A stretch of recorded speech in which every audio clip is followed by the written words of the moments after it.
Alors la rencontre, mais tout d'abord quand on rencontre quelqu'un, qu'on est attiré, il y a une attirance évidemment, par le regard souvent, c'est l'apparence qui va nous attirer dans un premier temps.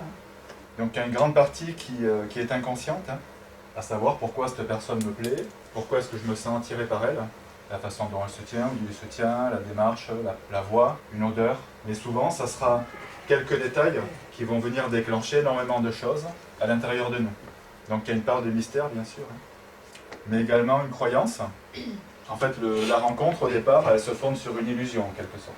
L'illusion que l'autre va venir pouvoir nous remplir, qui va venir pouvoir combler tous nos manques. Alors, nous tombons amoureux pour des raisons partielles et inconscientes, et nous le devenons pour tout le reste. Alors parfois c'est un choc. Donc qu'est-ce qui se passe si on regarde au niveau du cerveau, parce qu'il ne faut pas oublier qu'on a quand même un cerveau qui est là. Alors c'est d'abord la part animale qui s'exprime, donc il y a un mécanisme qui va se mettre en place, très archaïque. Alors les gens qui sont très timides vont se reconnaître, fuite, paralysie ou combat. Donc en anglais ce qu'on appelle freeze pour paralysie, fight pour combat, et la fuite, j'ai oublié, c'est flight en fait. Donc ça va être également des réactions corporelles comme rougir, avoir chaud parfois, lorsque se sentir par quelqu'un, on est très mal à l'aise. Donc le tout lié à une forte émotion, donc lié au cerveau limbique cette fois-ci. Et enfin, on arrive au niveau de la conscience humaine, donc au niveau du néocortex. Il va y avoir le désir d'aller vers l'autre, le désir de la rencontre, le désir de rentrer en communication, si on a réussi à passer ces premières étapes. Donc tout ça, ça va déclencher des mécanismes au niveau du cerveau. L'ocytocine, qui est l'hormone de l'attachement, qu'on va retrouver également chez la femme enceinte, qui est l'hormone du lien. Le taux d'hormone va augmenter lors de la rencontre amoureuse. Donc des paroles sont échangées, les premiers contacts également tactiles, où on va toucher l'autre. Ça va favoriser la libération d'ocytocine. Donc cette ocytocine elle va venir avoir un effet anti-stress. Donc ça va venir calmer les réactions physiologiques précédentes liées à l'émotion. Donc on va se sentir un peu mieux une fois qu'on est rentré en contact, en communication. Et également libération de dopamine et d'endorphine. Alors la dopamine, ça fait penser à la dope. Effectivement, elle porte bien son nom. C'est une hormone qui va venir nous booster. C'est pour ça que lorsqu'on est amoureux au début d'une relation, on n'a plus besoin de manger, on n'a plus besoin de dormir. On peut passer toute la nuit à discuter l'un avec l'autre sans avoir sommeil, sans être fatigué. Merci la dopamine.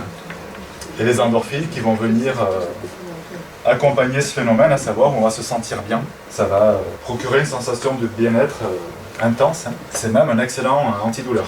Et également la sexualité. En général, au début d'une relation, il y a toujours une période où la sexualité est forte, où elle est intense. Et également, le plaisir sexuel va contribuer à la libération d'ocytocine. Donc tout ça, en fait, ça va s'entretenir pendant un certain temps. Alors l'exemple du coup de foudre, pour venir illustrer ce que je vous ai dit.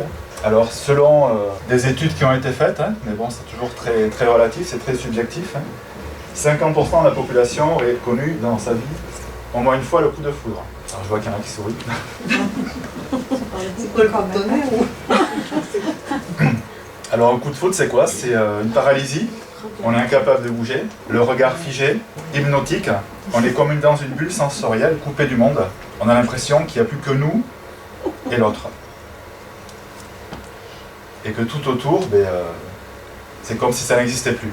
Ça peut arriver n'importe quand. Parce qu'il y en a qui l'ont déjà ressenti. Ça peut arriver à n'importe quand, n'importe quel âge, bien sûr. Et heureusement. Il y en a qui l'ont déjà ressenti, cette sensation, vraiment, qu'il n'y a plus que deux, tous les deux, et il y a beau avoir du monde autour, c'est comme si on était coupés en quelque sorte. Donc c'est extrêmement puissant, puisque ça vient carrément modifier la perception de la réalité. Et tout ça sans prendre de drogue. Alors il y a un poème que je vais vous lire. Alors c'est un poème de Racine. Le moment où Phèdre voit Hippolyte. Je le vis, je rougis, je pâlis à sa vue. Un trouble s'éleva dans mon âme éperdue. Mes yeux ne voyaient plus, je ne pouvais plus parler. Je sentis tout mon corps étransir et brûler. Je trouvais que c'était joli pour illustrer ce que je vous disais, puis ça montre bien la puissance du phénomène. Sachant que les poètes avaient bien compris avant les psys, avant Freud, comment fonctionnait le psychisme humain et comment fonctionnait l'inconscient. Également, ce qui est présent dans les mythes, de la Grèce antique. Alors tout ça, c'est très beau, c'est très fort, c'est très intense, mais ça ne dure qu'un temps.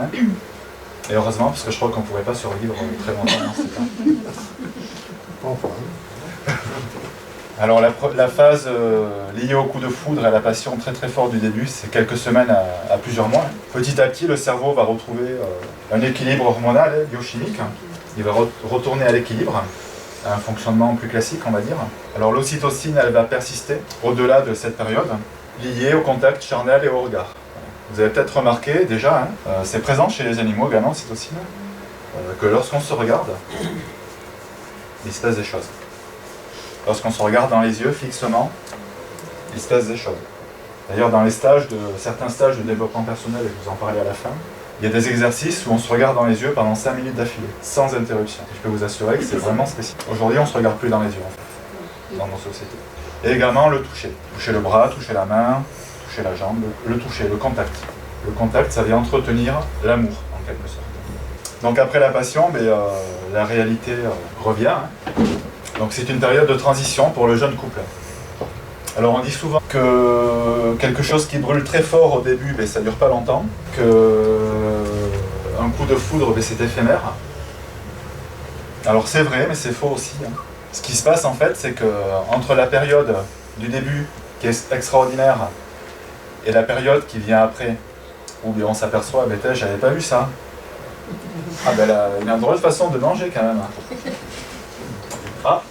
Mince.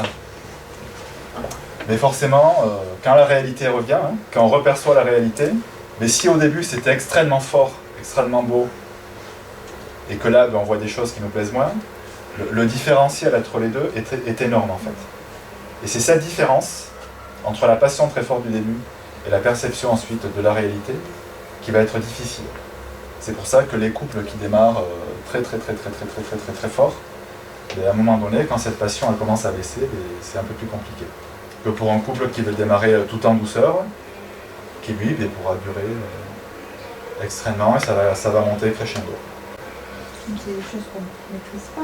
Non, on ne maîtrise pas. Non, on ne peut pas savoir. Mais en tout cas, c'est pas parce que c'est dangereux qu'il faut se refuser à le vivre.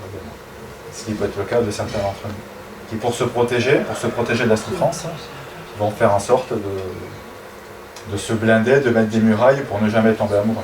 Alors quand l'amour devient durable, alors en général c'est entre 6 mois et 2 ans.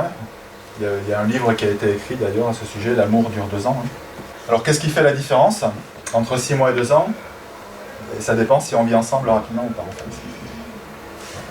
Lorsqu'on vit ensemble, la réalité, elle apparaît plus vite.